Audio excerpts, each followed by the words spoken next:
Let's do this. The Cult of Hockey podcast by the faithful and for the faithful. I'm David Staples of the Edmonton Journal, and I'm here tonight with Kurt Leavins. Welcome, Kurt. Hi, Dave. Welcome home. Look what you came home to. Well, I was skiing at Sunshine on the weekend, and We missed you. It was pretty dismal there too. It's all socked in. If you've ever skied at Sunshine, you know half the time it's heaven on earth when it's sunny, and then Yep. half the time when it's socked in and there's poor visibility trying to ski, it's a nightmare trying to ski in poor visibility. I hate it. It's been a while, but yeah, I know what you talk about with sunshine for sure. Yeah. No shine sometimes, just like the Yeah. Oilers. Shine tonight. 8-3 Oof. loss to the Stars of Dallas, Kurt. It's their, we were just counting this up. I think there's been like three stinker games in roughly the last 3 weeks to a month. Colorado, Buffalo, and now tonight. And They're starting to add up. man, after getting 3 of 4 points at the end of a Yeah. brutal road trip, which no one is, I think, is giving the team enough credit for clawing through that road trip. But then to come home and get a little bit of rest and get a little bit of practice, both of the things which everybody was agreeing the team needed, then they come out on home ice and just stink the joint out. Like it was never close for more than 2 minutes. It was a calamity of errors, and we will get right into it. Kurt, two good things, two bad things, and two numbers, and we're going to finish it off with a little discussion about what's going to come next for the Oilers, because both you and I have a sense that the shoe is about to drop. Yep. All right, Kurt. What's your good thing? Arguably the only good thing about this hockey game tonight. And since did game grades, I guess I get to pick first. Lucky me. Connor Clattenburg. There were a few people that looked sideways and a few others that were a bit concerned when it was Clattenburg who got the call from the minors. Well, this kid's been nothing but effective since he arrived. And the question is being raised now. Well, how do you send him out after he's showed up like he has in these two games? Tonight, he announced his presence early with a heavy hit on Radek Foxa in the first period. And it's like, okay, this kid's come to play again tonight. And he was about the only Oiler, or maybe there was 2 or 3 with any life at all in the first 20 periods. Then in the second period, and the building was dead quiet. It was 4-0. People weren't even enjoying their $14 beers. And what happens? The kid finds a puck in front and throws it in the net for his first NHL goal. The place went from like funeral home quiet to just rocking. He just lifted everybody out of their seats and for a while gave his team a bit of a jolt as well. Sadly, it didn't last very long. The patient still died on the table, but at least, he got the paddles for a while. At the end of the night, he was in there getting his nose dirty again. He drew a late penalty, 7 hits to his credit. He played 12:58. If they have to make a roster move before Saturday's game to fit Nugent Hopkins, And Kapanen back on the roster, it's pretty hard to argue that it's Connor Clattenburg that should go down. It's pretty hard to argue that. Yeah. So we'll talk later about what it might be then. That'll be one of the things on the list. But good for the kid, man. It was the only time all night that I cheered. I love the goal, Kurt, but more than that, I loved the celebration. I loved how excited he was for his first NHL goal. And he just lit right up. He didn't get on his knees and spin like the other 64 Yakupov after his big goal, but it was close to that. Yeah. And he just was so happy, and it was great to see. He's 20 years old. He probably, he didn't have that distinguished a junior career. He was a late round draft pick and not even his draft year, and I had to wait a year or two after his draft year. And here he is in the NHL on the Edmonton Oilers, and he scored a goal. Like, that is a tremendous accomplishment. And his excitement was real and raw and fantastic. And it's one of the reasons we watch hockey, right? Like, if it's just professional athletes doing it for a paycheck, it's like, why bother? But to see that raw joy it made me happy. You know what? To your point, this is a 20-year-old kid in the NHL, way ahead of schedule, scoring her first NHL goal, making the league minimum. You know, what's not to like about the story? A good Canadian kid who plays way bigger than he is. Um, Took on Dallas Stars like a couple inches bigger than him pretty much all night long, and was generally a menace, which sounds like he was that to his to his sister when they were kids too. So it's on a night when a dark cloud descended on Rogers Place. This was about the only ray of sunshine that I could spot. Mm-hmm. Yeah, so my good thing, which makes my good thing a little difficult, but there was another Oiler who had his moments. Jack Roslovic had a early breakaway. Yeah, And who sent him in? Was that Kulak who made that nice pass? it was Kulak. Yes. Yeah, that was a really nice play by the Oilers. And it, if only he had scored, it was 1-0 at that point. And there was two breakaways in a row, one by Roslovic and one by Mangiapane. And Mangiapane lost the handle, or I actually think he would have scored because it looked like he was about to beat the goalie. And he did get a good shot off. He got a shot off at least, but he didn't beat the goalie. Anyway, Roslovic came in and wired a shot off a great pass by Kulak, stretch pass. And later in the game, Matthias Ekholm, I think it was, popped a puck in the Oilers zone. And the Oilers no, that's a different play. It was just, I can't remember how Savoy got the puck, but he came down the wing. He made a very nice feed to Connor McDavid, who fired quickly off the post, rebound right to Roslovic. And man, he's got great hands. He sure does. He went to his stick and he just zapped it in the net. And there's about, let's say, two other Oilers who could do that, Draisaitl, and their names are Draisaitl and McDavid, who have such good hands that in a moment like that, they can direct the puck right quickly in the net. And it might just be Draisaitl and Roslovic. I mean, in terms of that kind of, like McDavid's hands are great stick handling and passing, but like that quick shot off the rebound, maybe Hyman, but just such a great goal by Roslovic, a high skill goal. And, he's got this reputation for being streaky. Well, this streak's lasted a pretty long time, Kurt. He's doing pretty well. That was his 10th goal of the season. And this guy's basically found money. It's how another team out there didn't sign him is a bit of a mystery, the way he's playing right now. And, one of the things I think that I've come to like about him the best is that he's selfish. When there's nothing between him and the net, he just shoots. Like, he doesn't look around for someone else to give it to. He just goes for it.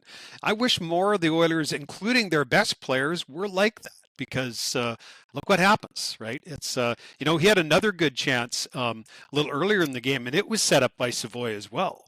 It's with any luck, he could have had a couple three tonight. But I agree, he was decent. And in fact, the only two Oilers tonight in my Cult of Hockey game grades who graded above a 5 were Roslovic and Clattenburg. Roslovic was a 6.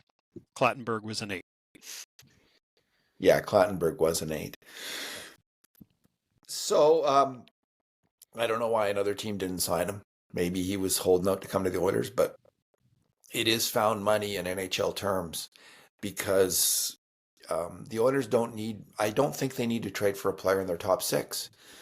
And that this opens up possibilities for them, which we're going to get into shortly. But he's definitely in their top 6. And, for sure. Yeah. Now, of course, they've got to make the playoffs for any of this to matter, but Kurt, your bad thing.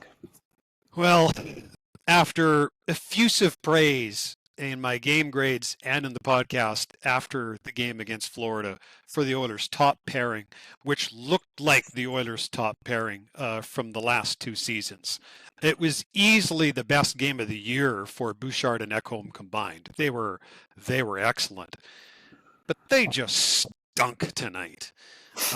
Like Evan Bouchard did score a goal on a good shot from the point. Mm-hmm. That was one of his only highlights. Like, he just looked utterly lost in the first 20 minutes.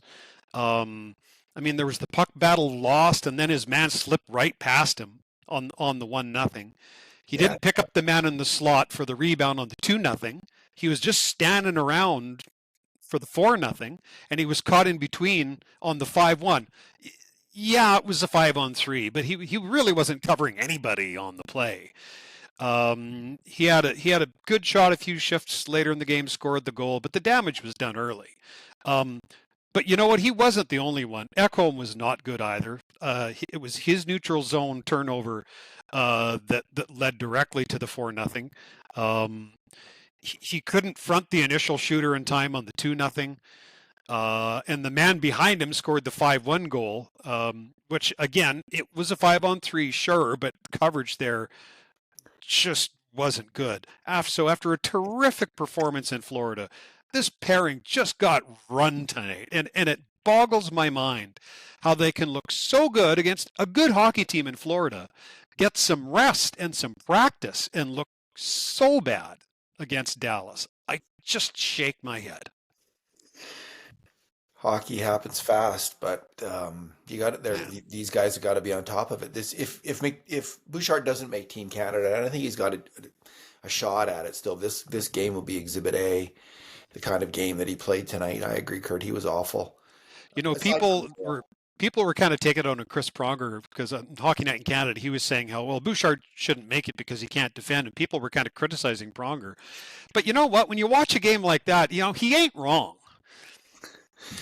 Like, Sometimes Bouchard can. I mean, I would go back to the playoffs where he has defended consistently you and okay. I've seen it, David. We know that, So, right? But so but but then you he see has these games like this. lapses. Yeah, and this sticks in people's heads, and that's fair. Yeah. I judge all the players, and Nugent Hopkins said yesterday that the Oilers are realizing that they have to be a defensive team first, and that's how they're going to win. Completely agree.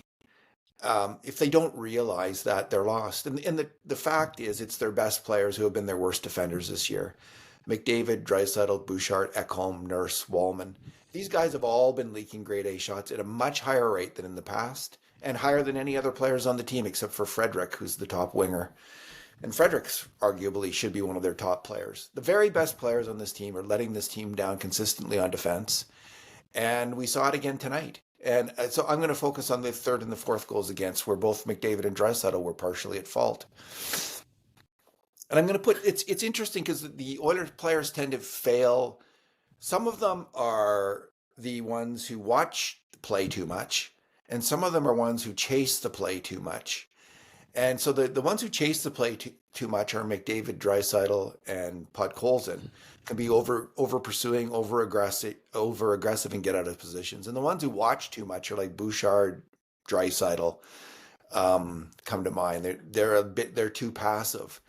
And so the third goal starts with Trent Frederick crossing the offensive blue line. And what does he do? He tries a cross ice pass right across to nobody and turns it over. He then proceeds to slowly skate off the ice. As Worst the line puck's, change of the night. as the puck's on the boards, and there's a boards battle, and Leon Draisaitl, he tries to pick off the pass on the boards, which is fine. But then he stops moving. The puck's up for battle, and there's Brett Kulak's fighting on the boards, It's a three and on one against Kulak. Ty Emerson's back there too. No, But I mean 3 men were on oh Kulak. yeah, it Emerson was was. I don't mean it was a 3-on-1 rush. It was yeah. that Kulak was overcome by 3 players. And I can understand Leon watching it because he's watching, is he going to win the puck or not? But what he should be doing is thinking, I better go support him. Like, what if he loses it? This seems to be the thing that the puck watch, those who do too little, Bouchard and Draisaitl in particular, like it's like the question should be, what if that guy loses? I should start moving my feet and get in position to defend. Ekholm can do that too sometimes this year. Certainly did it on the first goal where he was trapped behind the net.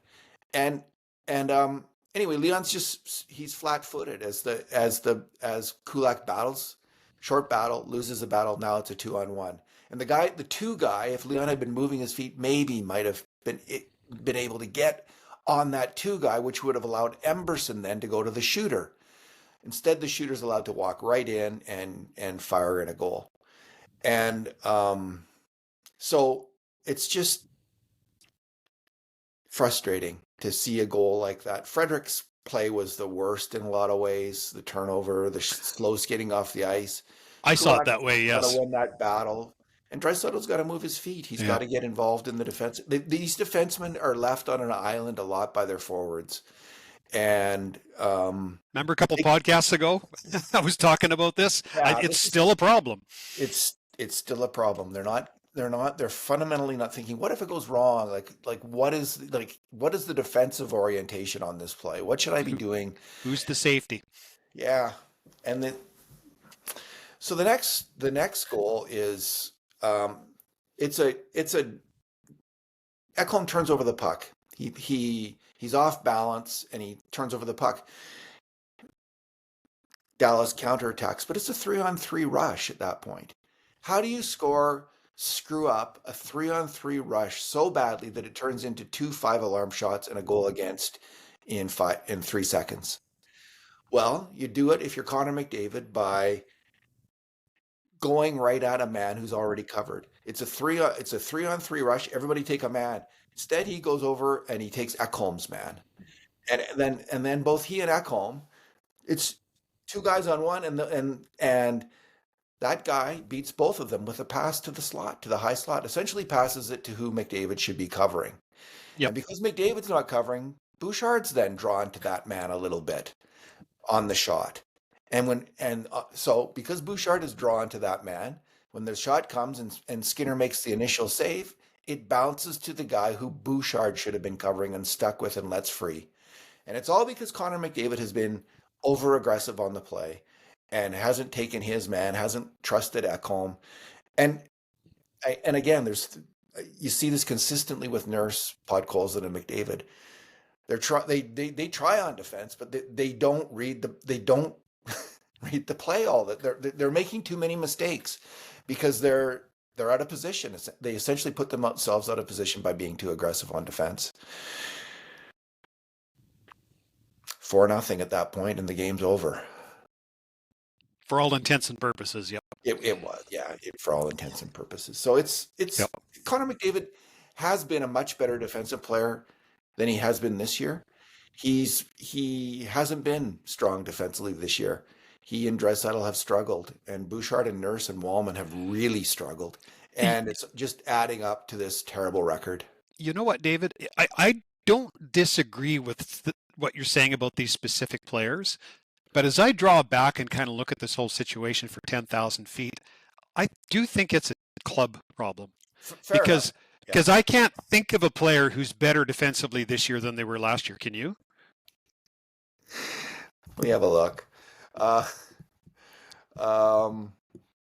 Like who is it who's taken a step forward this year? The point you're making is really fair, Kurt. Right.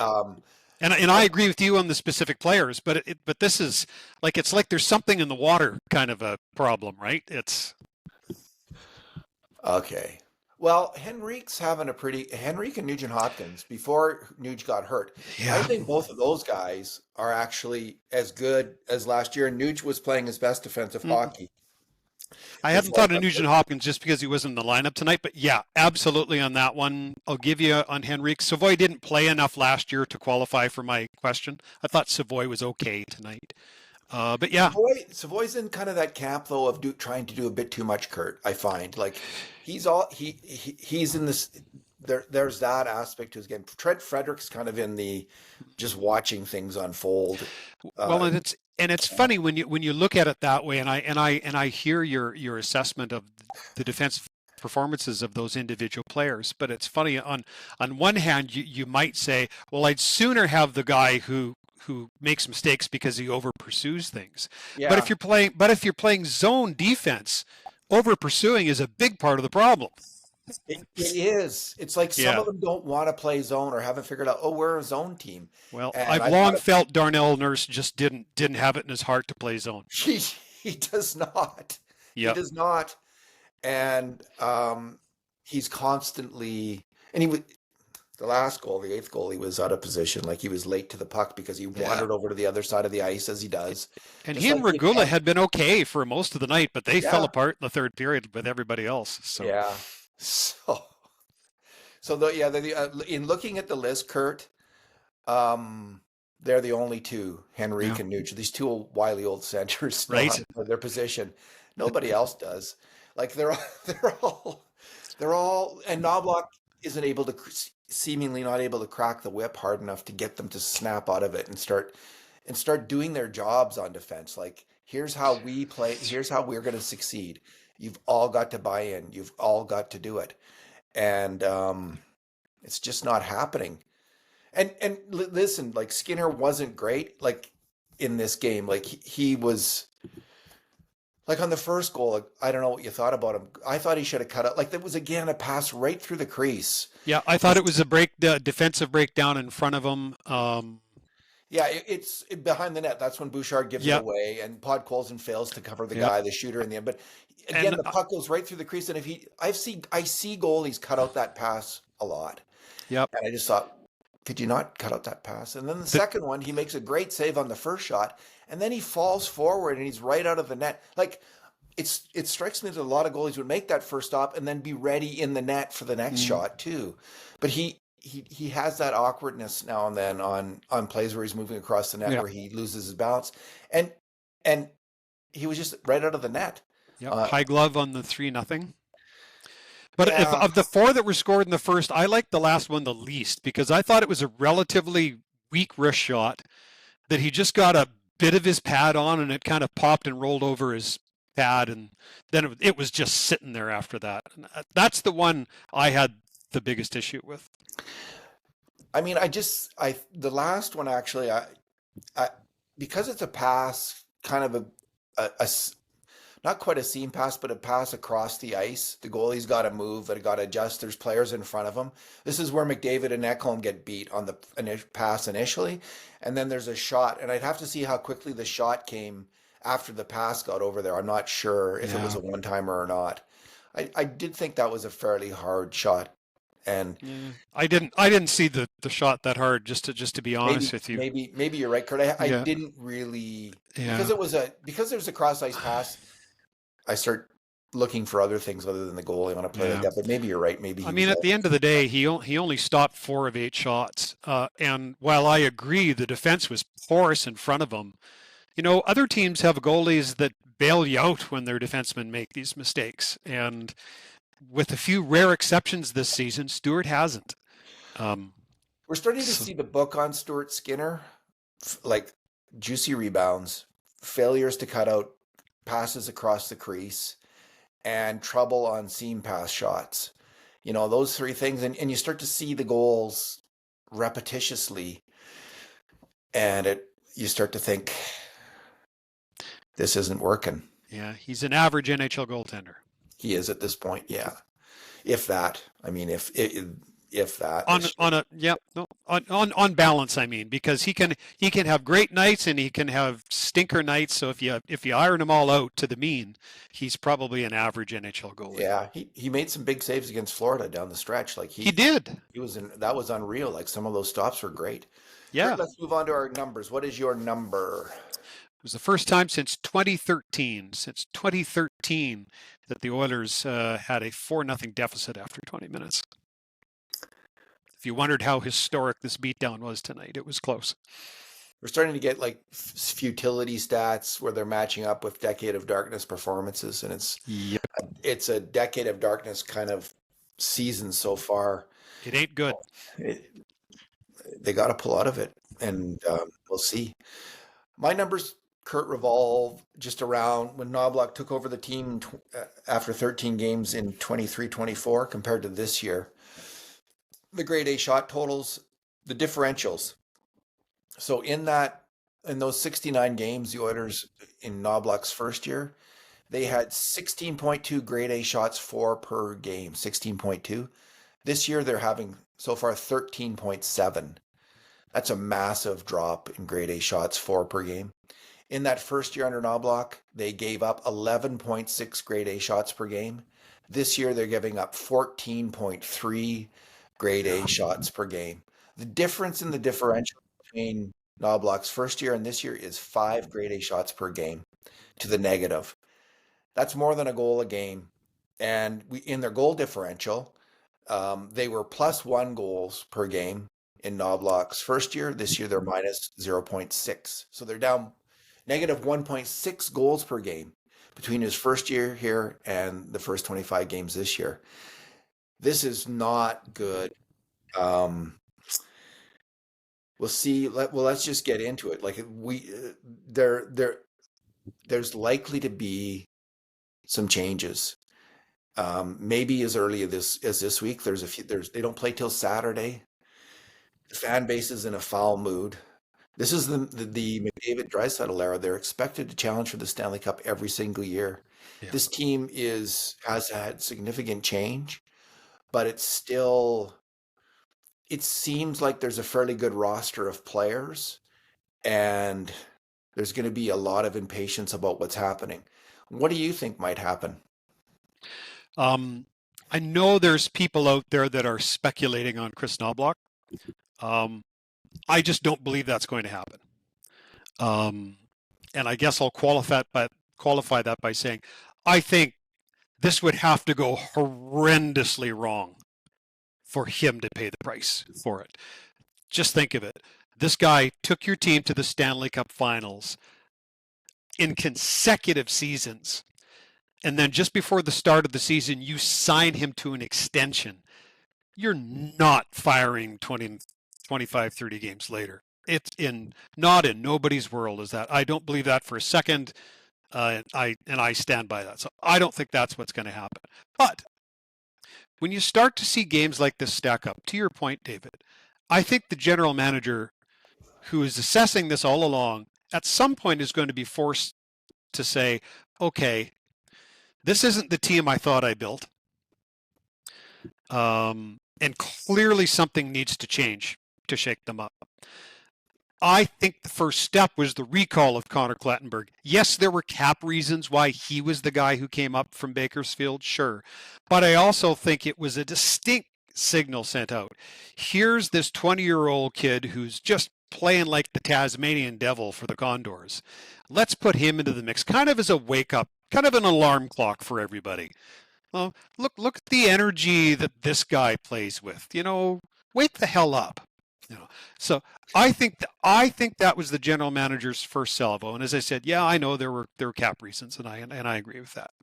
But a hell of a lot of good it did tonight. I mean, the kids scored and they still lost 8-3. So clearly something else needs to happen. Another shoe or two needs to drop.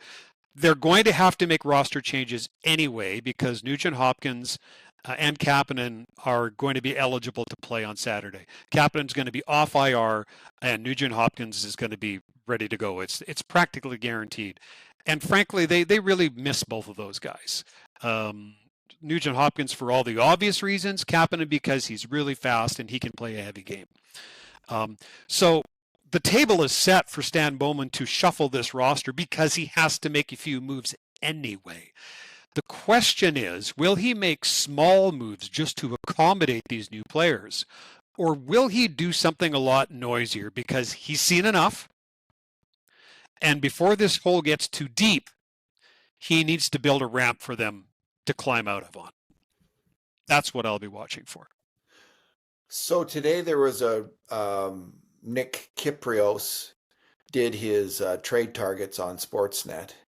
And he wrote about Jordan Binnington of the St. Louis Blues, who was the Team Canada goalie in the Four Nations tournament and is likely one of the goalies on the Olympic team this year, being on the trading block because the Blues aren't doing well and possibly heading to Edmonton. And I'll just quote what Kyprios wrote here. Quote, Binnington has one more season on his contract, and the sense is he won't be part of any retool the Blues might undergo. The strongest speculation ties Binnington to Edmonton, and that the Oilers are also seeing if they can get a defenseman out of St. Louis at the same time. That potential deal would most likely be built around Stuart Skinner going back to St. Louis to team up with Hofer. Hofer is, I think, Joel Hofer, their backup goalie. Binnington this year has an .880 save percentage heading into tonight's games. I don't know if they played. In 15 games, he's won 5 and lost 4. His .880 save percentage was 55th in the NHL for regular goalies. Skinner's before tonight was 885, which had him at 50th. So he and Skinner have both been performing poorly this year.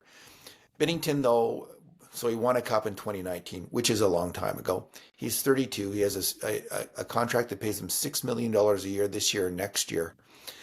And he did okay in the playoffs last year. They went to 7 games against Winnipeg. He's been essentially, let's say, an average NHL goalie since he won that Stanley Cup, maybe a little above average. He was Team Canada's goalie in the First Nations. He was really poor early in that tournament and then was spectacular, one of the heroes in the overtime where he made some great saves. So I think I would not be surprised to see the Oilers make a move for this player. His contract, to get St. Louis to eat half of his contract, let's say, you might have to trade Stuart Skinner and your first round draft pick from 2027 for Binnington. I think that there might be a deal along those lines. I like in terms of a defenseman coming from St. Louis. I don't see how they have any possibility of getting Parayko, Colton Parayko. People were talking about that today online. I'm just thinking, like, how much With cap whose space? money? Yeah. They don't have the cap space. Even if they move Kulak, Parayko makes twice as much money. So maybe they would try. Maybe they would also move, like, let's say Kulak and Skinner for Binnington, and like a third pairing defenseman who makes $1 million a year.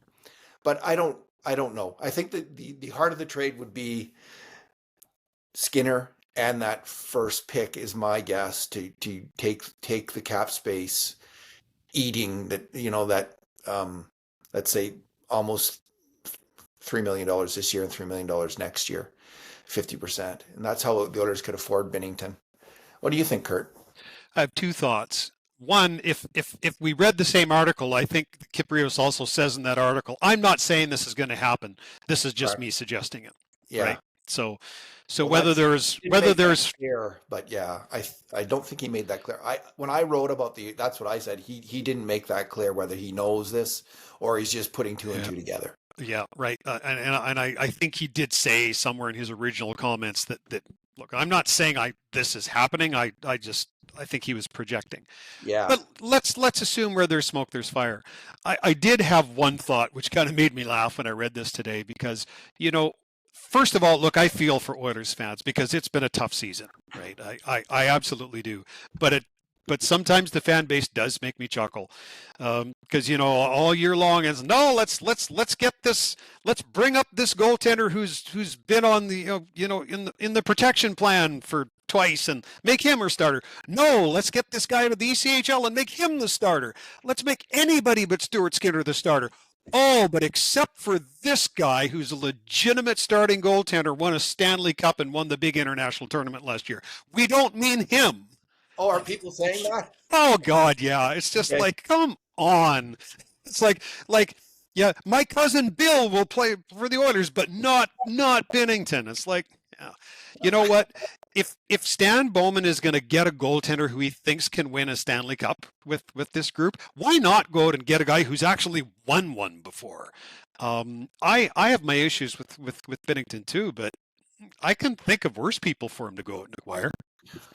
Well, there's UC Saros is mentioned, but he's making more money. I think like 7.5, Yeah, and it's on a long-term deal, and his game seems to have fallen off a bit of a cliff. So, yeah, um, Binnington just has this year and next year.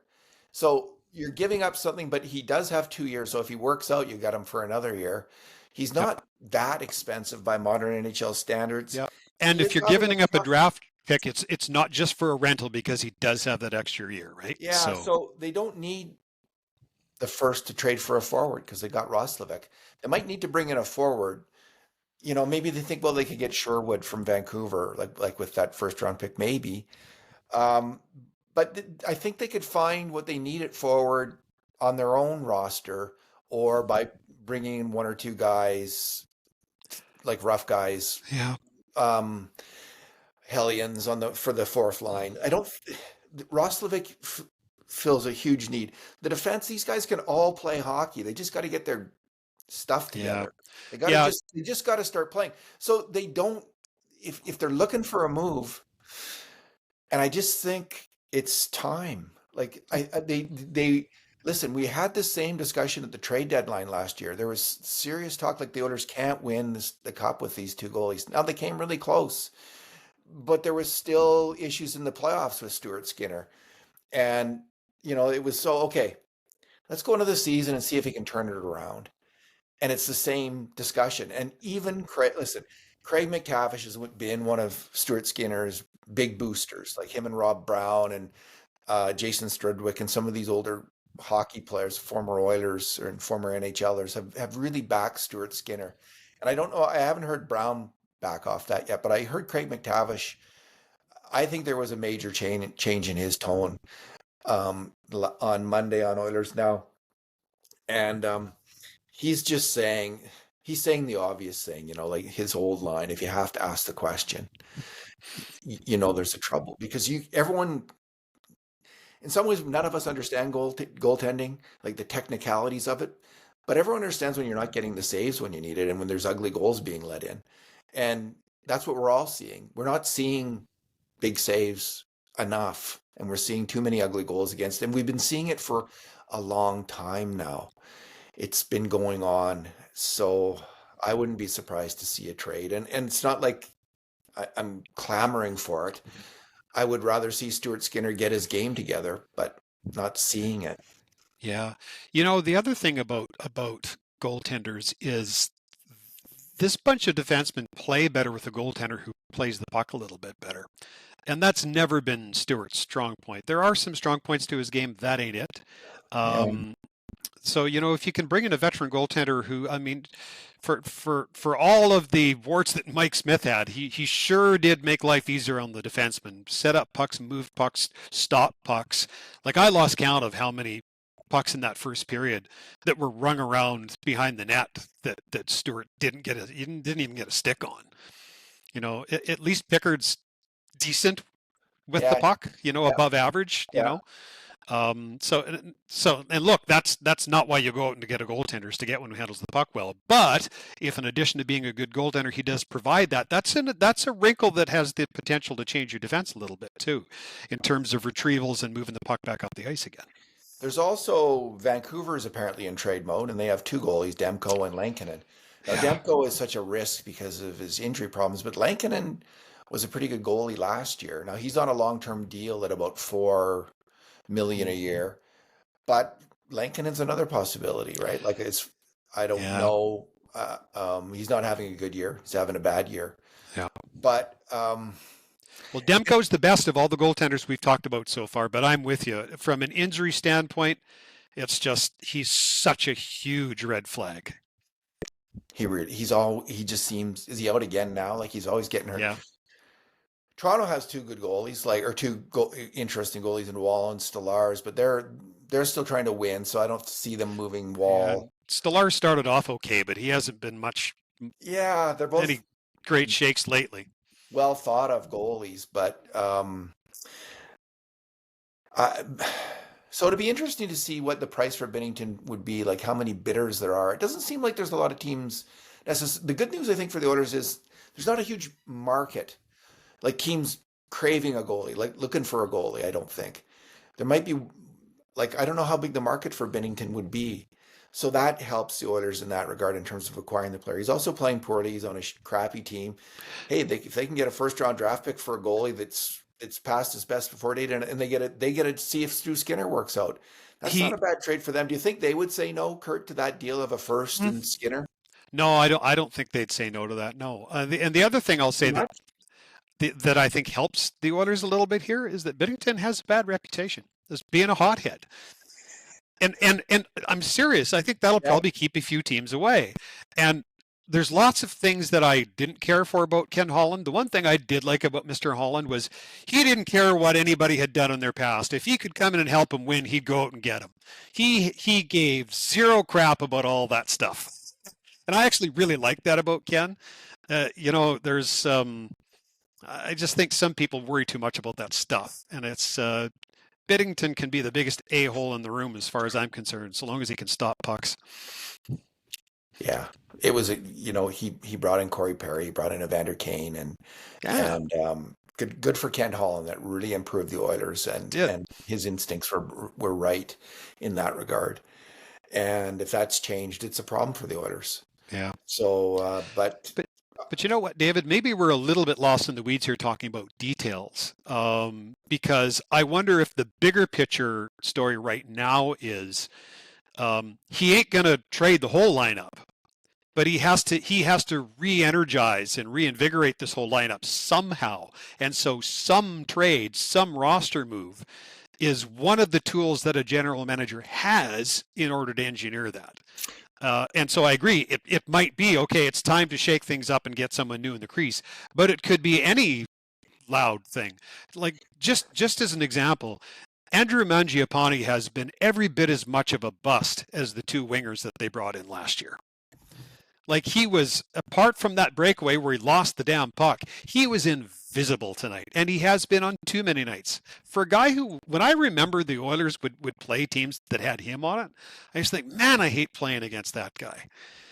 And I'll bring back the saying I used a couple of podcasts ago about Darnell Nurse. You know, when did Andrew Mangiapane become easy to play against? Like, show up, man. Like, come on. I like him a little better. Like, and I wasn't as down on Arvidsson as Skinner as a lot of people were last year. I just thought they had some really bad puck luck. They were a little better than their numbers showed, and I'm not as down on Mangiapane as a lot of people are. I agree, though, he hasn't scored, and he's got to score. Like, if he had double the goals, we wouldn't be talking about him. But he's only What else got did you 4. get him for? Yeah, exactly. And he's minus 18, so I Yeah. don't have a strong, like, the counting numbers make him look like hell. I'll give you that. But they could trade for like a fourth line center. Like Bob Stauffer mentioned some guy, McCarron from Nashville twice. Yeah. Obviously, maybe there's something going on there, but he's got 1 goal in 24 games, McCarron. Like, he's a big guy, a big moose of a guy, but Yeah, I don't know why we do that. I mean, when Nugent Hopkins gets back, you have McDavid, Draisaitl, Nugent Hopkins, and Henrique as your 4 centermen. You're done. Like, yeah. And Philp is a 5th guy. So yeah, God love Bob, but he's always looking for that tough, slow guy on the 4th line. Like, it's, and every team, don't get me wrong, every team needs one of those guys, but I guess, yeah, it was before it was that Lafferty guy, right? He brought Sam him, Lafferty. Sam Lafferty. Yeah. Anyway, I don't know about McCarron. I can't speak to his game. But it could be like a smaller trade like that. I don't think like they've got a plethora of defensemen. I don't see them making a move on defense, but they could bring in another forward. They got a lot of forwards though too, so They do. I just think it's time in like so there's a Frank Saravalli today is saying he doesn't think the Oilers are going to make a move in net until Christmas. And Frank talks to a lot of people. He knows a lot of stuff. So maybe there has been some decision to just wait it out. But things change fast. 8-3 games. Yeah. 8-3 games. What's that? Were you saying that the other day? Like events when you're a politician, current events Yes. happen. Things happen. An 8-3 loss happens. It was an event, all right. Yeah, your goalie looks Yep. iffy on a couple of the goals at least, and Yeah. he's been iffy a long time. So suddenly things start to move. Kurt, we shall see. Any final thoughts?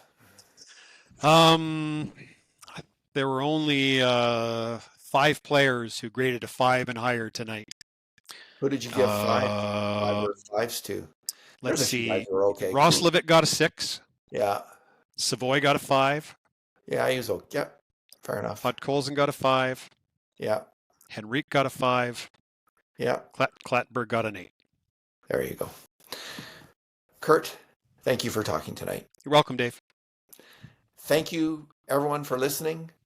Much appreciated. And in the meantime, and in between time, this has been another edition of the Cult of Hockey podcast.